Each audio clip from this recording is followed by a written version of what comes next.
On this episode of the Preferable Podcast, hosted and produced by myself, Jayden Watkins, myself and my special guest, Devin Ash, will discuss how we can break the chains of low self-esteem by being bold enough to travel to a certain place within to determine our identity. This is Season 3, Episode 19, A Journey to Elevated Self-Discovery. Please share this episode with others and be encouraged. Thank you for tuning in to the Preferable Podcast hosted by myself, Jayden Watkins. This is Season 3, Episode 19, A Journey to Elevated Self-Discovery. If you are listening to this episode on YouTube, Spotify, Apple Podcasts, Audible, iHeartRadio, or any other major podcasting platform, please make sure that you subscribe and share this episode so that we can encourage as many people as possible. On this episode, myself and my guests will discuss how we can break the chains of low self-esteem in our lives by being bold enough to endure the effects of being on a journey to elevated self-discovery. Self-discovery refers to a travel into a familiar or unfamiliar place inwardly, or a series of events whereby a person attempts to determine how they feel personally about spiritual issues or priorities rather than following the opinions of family, friends, and even strangers. Discovering who you are and being truly confident in who you are can boost your self-confidence and your potential. It is up to you to take the journey of elevated self-discovery. Miles Monroe once opinionated that the greatest discovery in life is self-discovery. Until you find yourself, you will always be someone else. Become yourself. Please welcome my guest for this episode, Mr. Devin Ash. Hi, Mr. Devin. How are you doing on today? I'm good. It's funny when you call me Mr. Devin. I'm good, man. Thanks for having me. Thank you for coming on and agreeing to be a guest. So can you please tell us your story on how you broke the chains of low self-esteem in your own personal life? Yeah, it's actually like a really great frame for my story. So growing up, I moved around a lot. I was in a new school every year, and I was essentially forced into a kind of a way of being where I was very social, and I was able to build relationships with people and just kind of easily navigate social situations. I was what a lot of people would call a natural, just someone who could walk into a new environment, suss it out, and then make all the right moves and make friends and, get the girl and all that sort of stuff. But, and I'll kind of loop this back later, but I was a natural, meaning I didn't know what I was doing. I was just kind of intuiting it. Fast forward a little while, I'm a student at Columbine High School, and you may recognize that. It was definitely before your time, but it was like the first school shooting, like the first major school shooting that got a lot of press. I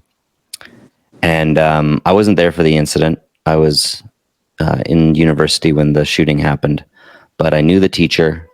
I was a grade above the kids, so I had seen them around.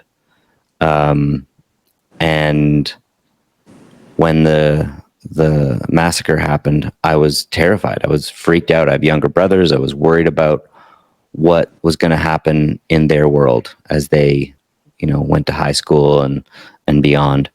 And so, yeah, I was just quite freaked out by the whole idea. I didn't really know what to do about it. I was just scared.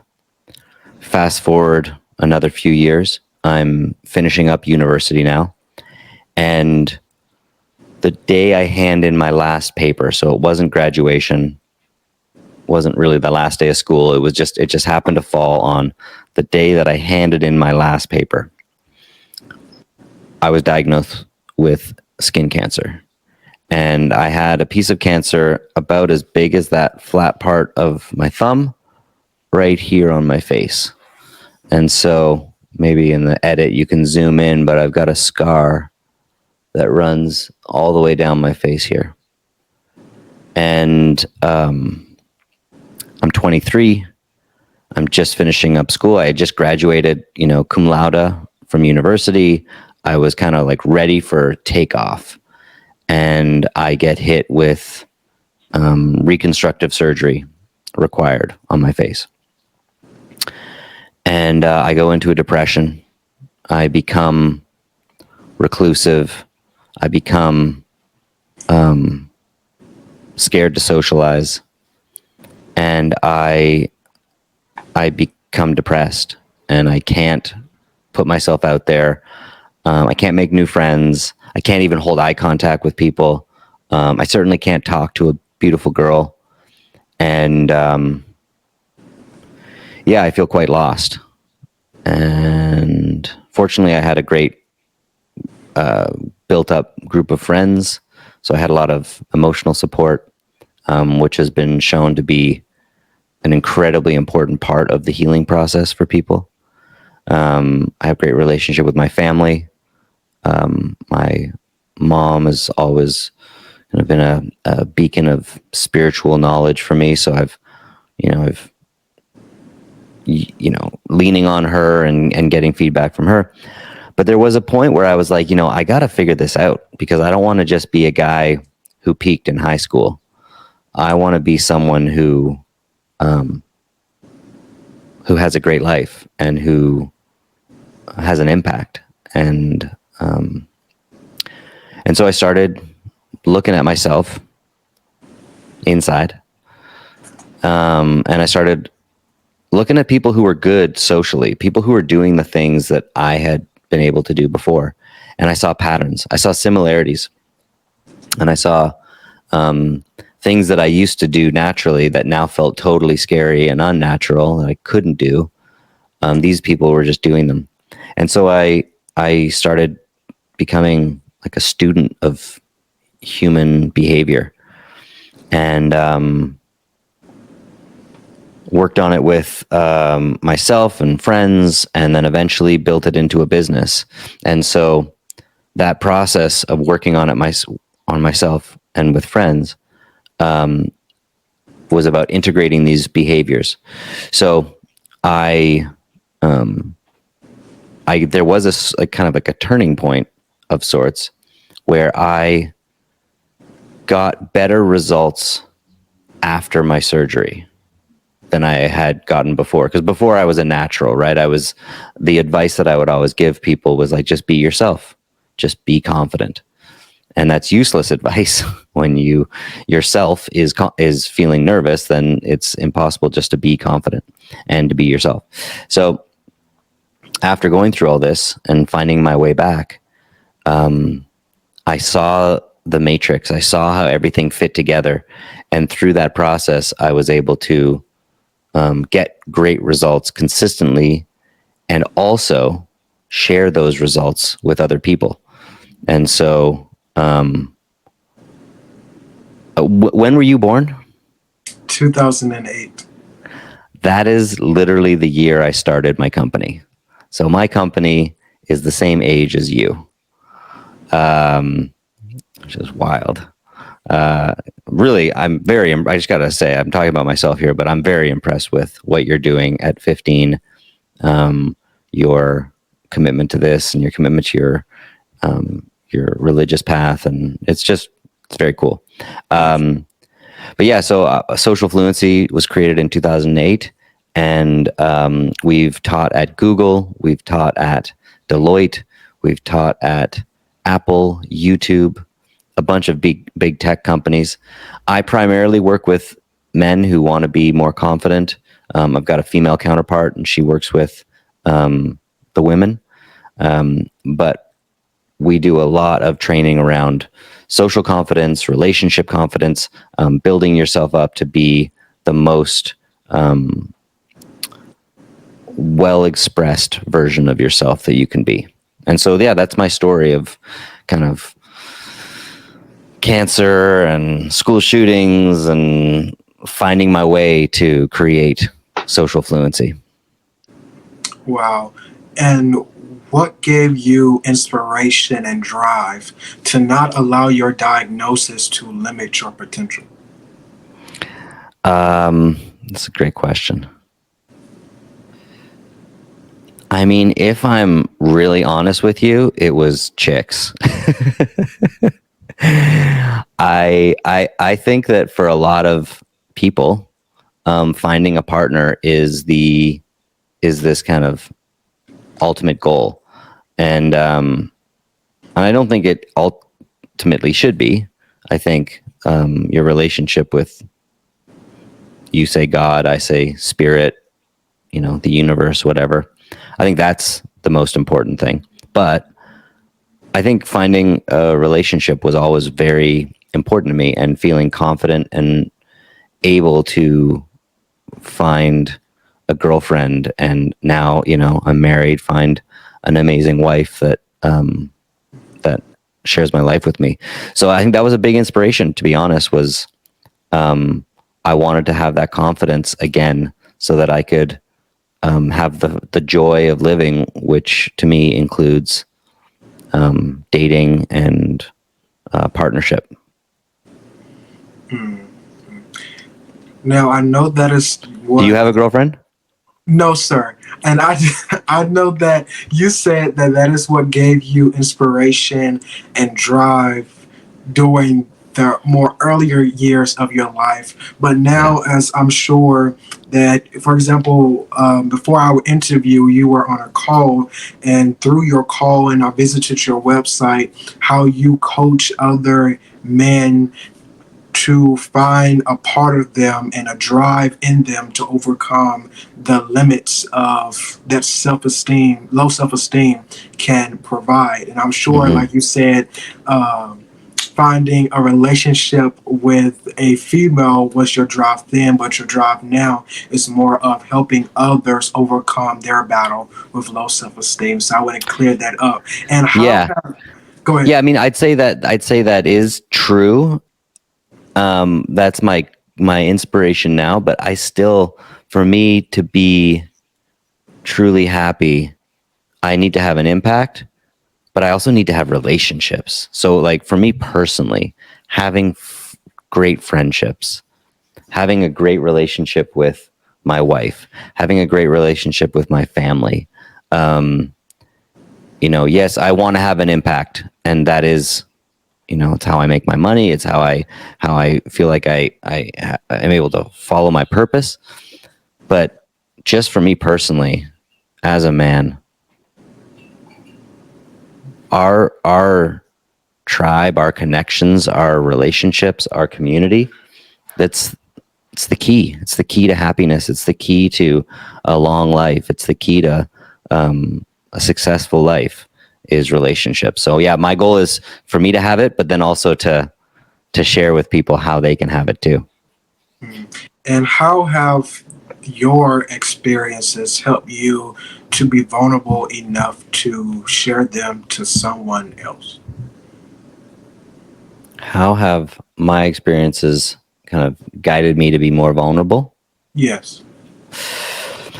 That's a good question. I think early on in my process, and when I was teaching initially, I wasn't very vulnerable. I was very slick. I was like, hey, I was like, it was a bit more of a facade. And I think that there's something to the idea of, integration that's required over time. And you can't just pretend to be authentic. People can see right through that false authenticity. So yeah, I'd say just, time has been a big one for me. Doing my best to remain humble, and then knowing that the more vulnerable, authentically vulnerable I can be, the more people feel comfortable opening up vulnerably with me. And that's where you get that really beautiful dynamic of two people really seeing each other and sharing. We have been in a pandemic for, well, some people say we are still in a pandemic, and Yeah. others said we have basically got back to a sense of normalcy. In your opinion, I know that you have experienced depression, and so many others have experienced depression as well over the last about 3 years, especially. How can someone who is still dealing with a sense of depression, let's say a high school student is still dealing with depression, they go inside of the school doors every day, they are around a lot of people, but they feel like they don't have a place? What is your Whew. advice be to them?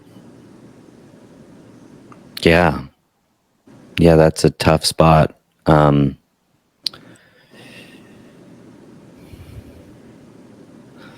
I mean, I think it starts with one. I think it starts with seeing one person that sees you. Like just having one close friend can really break a lot of that and allow you to get out of your own way a little bit when you have someone who's kind of like lovingly trying to push you in the right direction. I do think that finding community takes time. And I think, a high school student, it's been a long time since I've been in high school, I'll tell you that. Yeah. And I realistically, I don't even know what the ecosystem looks like anymore. Like with social media and stuff, I imagine. I guess what I would say is don't depend on high school. See if there's other interests, other sub communities that you can find that feel like you can click into them. I'm really going to sound like I'm old, but I'm super into pickleball. I don't know if you guys have it where you are, but I feel like stuff like that, jiu-jitsu, not that those two are equal, but something where you can share common interests with someone and go and be with them is a great way to start building connections. It's kind of like a low pressure opportunity to create relationships. And then, coming back to high school, what do you have one person that you feel like you feel close to? And can you guys or girls or whatever the dynamic is, can you find some kind of common interest and move your lives towards something? It's similar to what I was saying about, jiu-jitsu or pickleball or some kind of photography, cooking, whatever. But I think it's really powerful for people to be on a path towards something and to do something with people. This is especially true for men. For us, it can be hard to share openly and authentically, but if we have a shared thing that we're working on, we get all the same chemicals and all the same, dopamine releases and oxytocin and connection chemicals that you can experience when you're having, like an intimate conversation. So finding people that you can walk with, I think, is an important thing to work on. So I would just work on finding one person and then find another one to join and then another one. And the next thing you know, you got 5 people, and that's a crew, that's a little group. So that's all you need. I'm thinking about how life is a school. That's how I like to describe life. Honestly, even though you may leave or graduate from a school that is required, through your years, through kindergarten and 12th grade, and if you decide to go on to college. But you're always in school because life is a Hmm. school. You learn how to succeed and you learn your strengths and your weaknesses, and you learn so that you gain wisdom from your experiences. And Hmm. because wisdom truly does not come by age, it comes from experiences. Hmm. So you will always be in school and you will always have the ability to gain wisdom and then use it so that you don't make the same mistakes again and even pass it on to the generations to come. So Hmm. honestly, we affect each other, and our story is not only dependent on who we are, but also the world around us, because the world changes as the people in the world changes, our attitude, our actions, climate change, etc. So as the world Hmm. changes, we change because we are the ones who are also changing. Yeah, totally. So you spoke on social media and how social media can affect our viewpoint and how we feel in our emotions. That can also play in a role in the question that you asked me earlier of how social media affects a teenager, especially in this day and time, or with an adult as well, when you look on social media. Totally. And sometimes you look on social media and start to compare yourself or start to see other people in a group in your high school and they are having fun going to arcades, etc., and then you start to be like, I want to be a part of something like that, but you Yeah. feel like you cannot fit in. So that's where this person is at. Right. So, yeah, I mean, I think a lot of what I do is teach people how to fit in, while maintaining their unique sensibilities and what they're into and how they are. But just, I help people package it in a way that other people get it. And they're like, ooh, yes, that lands. So it's body language, it's conversation, it's humor, it's assertiveness, it's, how to approach people, it's how to flirt, all these sorts of things, but still doing it through the lens of, whoever I'm working with. Um, and I do think social media is, I mean, I don't want to raise the alarms too hard, but I think it's destroying humanity. That sounds like a pretty intense alarm, but I do think it's very bad for culture. I think it's bad for humans individually. Um, and then you throw AI into that, and it's like, can we even trust the internet? Like, I don't think it's possible now, but pretty soon they're going to be able to just take an image of us and just activate our mouths, and they could recreate my voice and they could create a whole podcast that I never showed up for because AI did it. So, um, I think we're not going to trust the internet. We're not going to trust, connections we make on the internet. Um, we're going to only trust real world stuff. And so my recommendation to someone in high school is, have these tools, but don't become addicted to them. Um, yeah, it's Don't trouble, man. It's become tough. don't It's don't tough. become addicted to them. Yeah, yeah. It's tough. I feel guilty though, because, like for my business, I have my assistant out there posting videos and liking and commenting and doing all these sorts of things. And I'm not doing it, but she's doing it all for me. And then that means that she's stuck on these things, and I pay her for her time, but she's stuck on these things, being addicted and scrolling all the time. And then I'm creating content for people to consume. Like, I'm a drug dealer basically, or I'm like, like a low level drug dealer. I'm not a kingpin at the top, like the app is, but I'm like certainly out here trying to get people to look at it. So I think it's really bad is my ultimate take. And I think, I hope that your generation and maybe the next generation will be not that into social media, and they'll be more into the real world stuff, you know?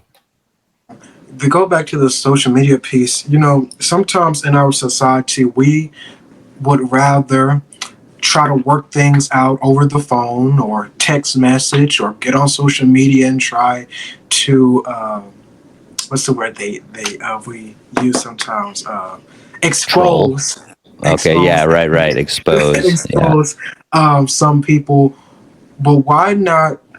Social media has also caused us to not do face-to-face The worst. conversation and try to work things out. So I would encourage the listeners right now to stop trying to avoid problems and situations that are destroying potential relationships, especially with family dynamics. Sometimes we have different problems with certain people in our family, and we try to avoid and try to put things on a back burner, but sooner or later the things are going to have to come back to your attention and you're going to have to deal with them. So instead Mm-hmm. of trying to push over and say, oh, I'm going to come back to this problem later. Okay, I don't have to deal with that right now. Deal with it so that you can move forward freely, and these Yeah. change will not keep you bound. Because sooner or later, years of past hurt and years of past trying to push things over and ignore the problems, it's going to come back up eventually. And you're not just damaging yourself, you're damaging the future and for the generations to come. Yeah, totally. And I think people avoid it because it's scary. They avoid it because if they screw it up, they think that bad things are going to happen. And they want to get it just right. And I empathize with that. I totally understand. The mindset that I would offer your listeners is take on an attitude of assertiveness. Assertiveness means I'm responsible for my own actions and my own opinions, and other people are responsible for theirs. Which means I can't control how someone responds to what I say. I can only control how I respond in a situation. So, let go of the need to control other people's experience. Let go of the need to control their opinions of you. And just, if you can really take this on and live from a place of taking total responsibility for yourself and letting go of all the other stuff, your life gets really easy. It's kind of like a little bit uncomfortable at first. There'll be like this little window of discomfort. But over the course of time, life gets better. You feel more confident. People think of you as a person who's, stand up tall, talk straight kind of person. And it's the better life. So what I would give as like a kind of an offering to your listeners and your viewers is an assertiveness statement that you can use when you want to deal with a conflict with someone. It's really simple. Someone has done this thing that you feel is out of line, and you can, either post about it or you can go and talk to them about it. And when you talk to them, you simply say this: hey, Aaron, listen, I'm sure it's not your intention, but when you did blank, I felt blank. So, Aaron, when you showed up late to our meeting, I felt like you didn't respect my time. Hey, Aaron, this Aaron guy sounds like a real piece of work, but hey, Aaron, when you speak over me, it feels like you don't respect my opinion. And so you're just saying, hey, I'm sure it's not your intention. And this is a very important caveat. You have to add this at the beginning because it gives them an out. So you say, hey, I'm sure it's not your intention, but when you did this, I felt this.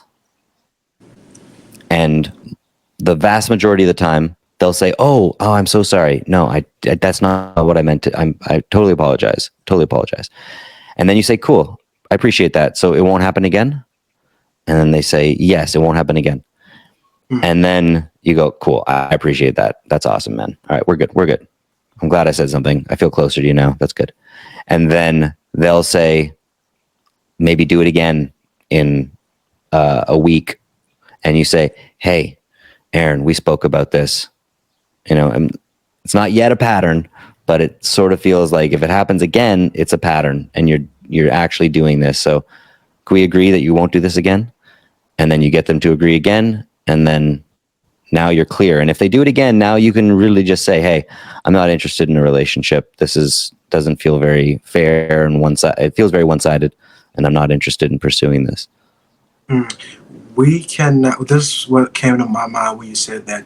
We cannot control what someone else does. We cannot go back into the past and try to change the problem. But what we can do is control how we respond to it. And because we are able to control how we respond to it, the effect of it will be up to our reactant or what we input into it. Because whatever cause it is will always determine the effect. And the cause of you being bold enough and being mature enough to actually confront the situation and respond to it more truly will also affect in the long term how the relationship goes. If it's between you and your mother, you and your father, or anybody else that you may have a conflict with. So we are going to go on a short commercial break, but Mr. Devin Ash is going to tell us some strategies he has found to be beneficial in the process of self-discovery. Share this episode, and we will be right back after the short commercial break.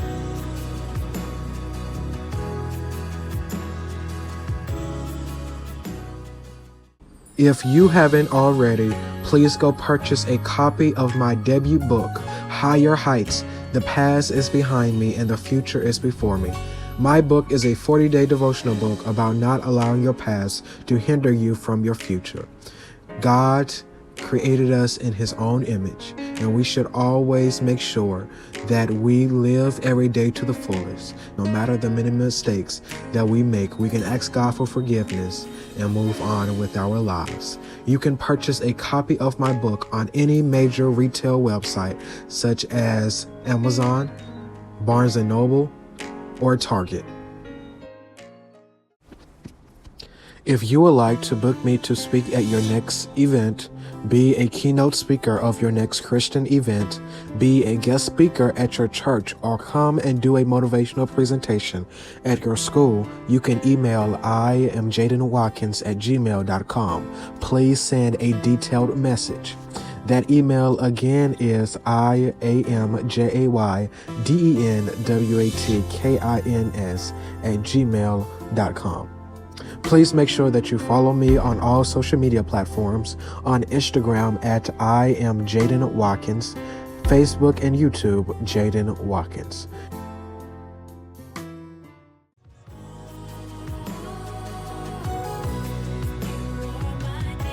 We are back after the short commercial break right here on the Preferable Podcast, hosted by myself, Jayden Watkins. I'm here talking with Mr. Devin Ash, and he is going to share some strategies he has found to be beneficial in the process of self-discovery.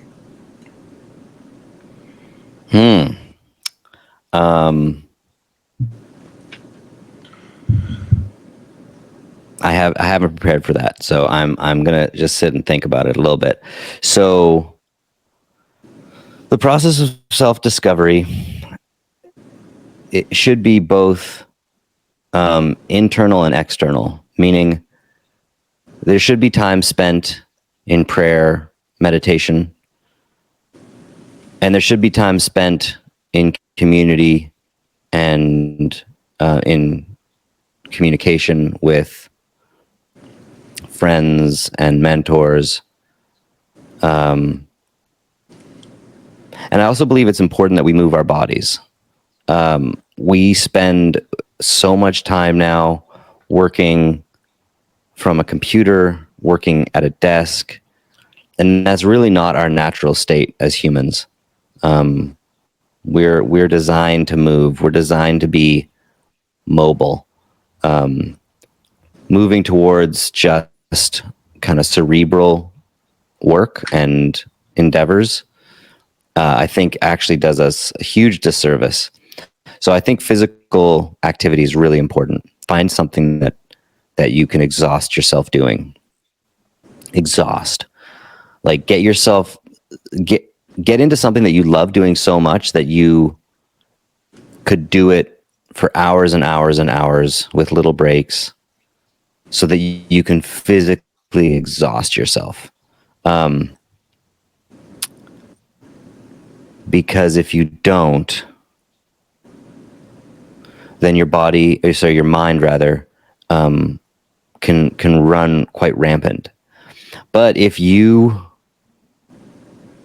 work out your body, you take good care of your body, you eat well, then you're allowing the vessel that's bringing your consciousness through the world to be in like tip-top shape. And so that's what we want. We want to be in good physical condition. We don't have to be like ripped, but just take good care of our bodies and feel good. Sweat, cold plunge, like feel your body, be in your body. Don't just be a intellect. That's not a healthy path.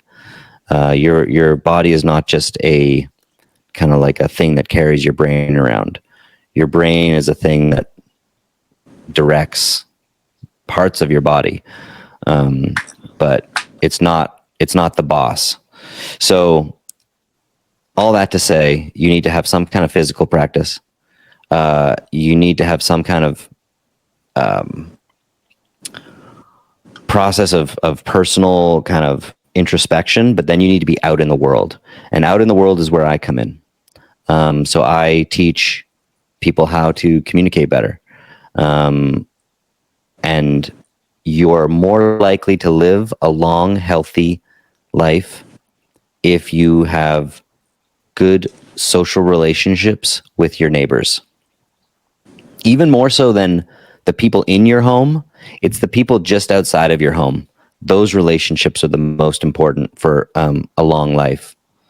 So they've done studies on this. I'm not just kind of pulling it out of thin air.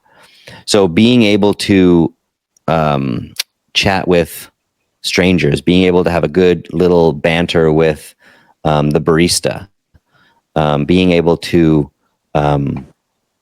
know your immediate and kind of just neighborhood neighbors. This is important stuff. It gives you the network and the kind of connective tissue of a healthy, good life. So while personal development, self-development is very important, I think a very important part of that is interpersonal development. And so building up your relationships, building up your confidence, your body language, your conversational agility, your storytelling skills, how to ask really good questions even when you feel nervous. These types of things are integral for a successful, happy, well-adjusted life. That's good. That's good. Good feedback. Thank you for that wisdom that you have shared. That would tie into the next question that I was going to ask you, was how self-compassion and self-care is effective in improving self-esteem. And you have already spoken on that. And I also want to tell the listeners that your words, they have power. When you get up in the morning, what are you saying to yourself? What is your inspiration to wake up? Are you just getting up because you have to go to work or have to go to school? Or are you getting up because you're living according to your purpose? Don't just get up because the Heavenly Father has given you another day to wake up. Get up because you know, with inspiration. Get up in good vibes. Get up in positive vibes, because those vibes that you have in certain moments are going to feed off on someone else. So the vibes you feel and the inspiration behind you knowing that today will be another day for me to live on purpose. So are you living on purpose? And if you want to know how you can live on purpose, you can go back to the previous episode when we talked about living on purpose. So speaking of self-esteem I also want to talk about when you wake up in the morning, when you look at yourself in the mirror, don't try to pick out all of your flaws. Pick out how your flaws makes you who you are, and allows you to be handsome or beautiful or who you were created to be. So, Mr. Ash, how can negative self-talk cause the cultivation of a negative mindset? Hmm. That's a great question. So first I'll say I wake up every day and I do breath work and then I do a cold plunge for 3 minutes. And there's a stark difference between the days that I don't and the days that I do. The days that I do today, yesterday, the day before, but every once in a while I miss a day. The days that I do, I feel great. I feel relaxed. I feel like a nice, gentle kind of dopamine energy in my body where I just feel good. And that like 20-minute pattern that I start my day with is a game changer. 20 minutes and it completely shifts the rest of my day. So your question was, how can negative self-talk kind of send people down sort of like a dark rabbit hole? I'd say through the context of socializing, it's one of the most important things. You know, like when someone comes to work with me, if they had positive self-talk, like truly just like, no, I'm great. People love me. They do not need my help, because that attitude would bring them to where they need to be. No problem.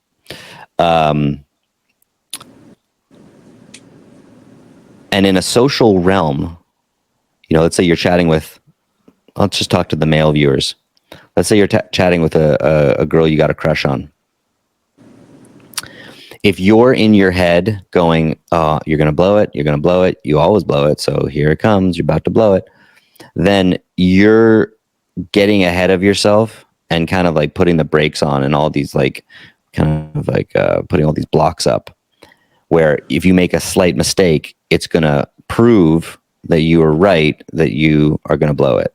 Whereas if you have positive self-talk and you're like, hey, I'm just going to have some fun and we're going to have a fun conversation. And even if it's not fun, it's going to be funny. And I'll tell my friends about how bad it was and we'll laugh and it'll be great. And that mindset means whatever happens, you're going to have a good time and you're going to laugh about it. And so that's one of the things that my students mention is that before they started working with me, if they wanted to chat with someone they found attractive, they would put all this pressure on themselves to get it right, to do it just right. And ultimately, when they start working with me, they realize that no matter how it goes, the fact that it happened is a huge win. And it's just information. And it's just a new vantage point they have on themselves in these, high pressure situations of courting and of flirting and all these sorts of things. And so my students don't even see anything that happens as a failure. It's all just information. It's all just a new piece of information for them to calibrate into their way of being. And so that's really powerful, just to let go of this need for it to be right. It has to happen perfectly. It's never going to happen like that. It's only going to just happen the way it did. And that by nature is perfect because it did. But that only really happens when you have a plan. If you're just out there giving it a shot, and if it doesn't go well, you're like, well, okay, but I don't know what was good and what was bad. And I'm not moving towards like an outcome. That's when it can be frustrating and hard, I think, is when you don't have like a step-by-step plan.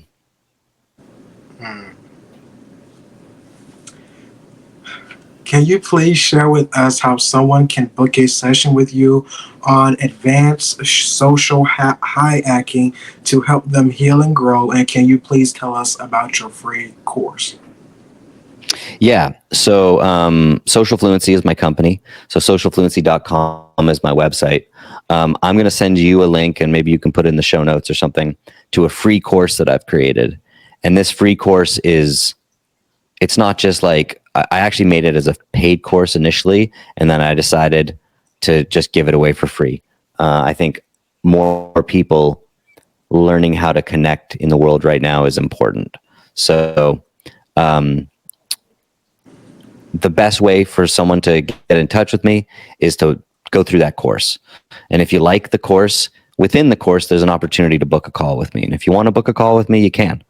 But I think it's important that you take the first step of doing the course. So the course is called Social Fluency Small Talk.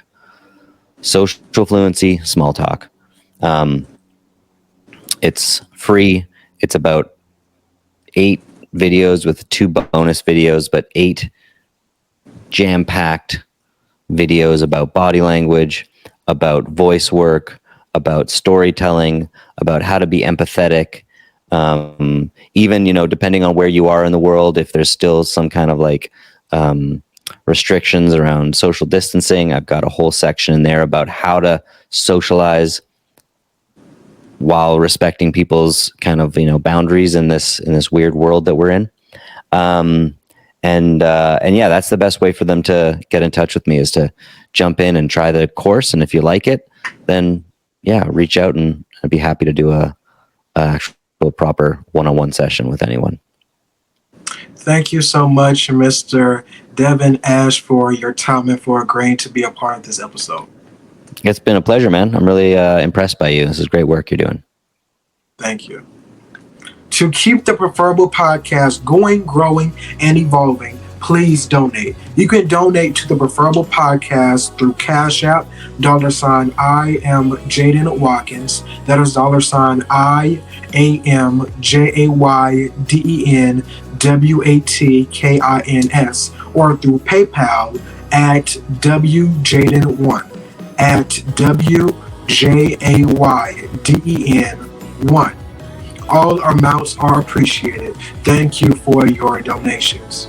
If you would like to be a guest on an episode, sponsor an episode, or advertise your business, you can email IamJaydenWatkins@gmail.com. This is Season 3, Episode 19, A Journey to Elevated Self-Discovery. Now go out and continue to discover yourself so that you can be more of who God called you to be. I am Jayden Watkins saying, I will and never stop making this world more preferable. God bless.